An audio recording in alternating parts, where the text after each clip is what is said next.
انتهت اليوم السبت الموافق ل16 من سبتمبر 2023 جميع مباريات الجولة السادسة من مسابقة دوري روشن السعودي، وسنقدم لكم الآن جدول ترتيب هداف الدوري السعودي بعد نهاية جميع مباريات الجولة السادسة.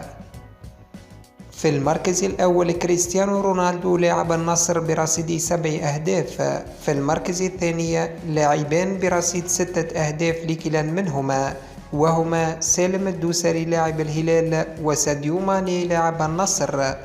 في المركز الثالث 4 لاعبين برصيد 5 أهداف لكل منهم، وهم عبد الرزاق حمد الله لاعب الاتحاد، ألكسندر متروفيتش لاعب الهلال، مراد باطنة لاعب الفتح، ومالكوم لاعب الهلال. في المركز الرابع 4 لاعبين برصيد 4 أهداف لكل منهم، وهم فراس البريكان لاعب الفتح، فابيو مارتينيز لاعب الخليج، موسى ديمبيلي لاعب الاتفاق، وأودين إيغالو لاعب الوحدة.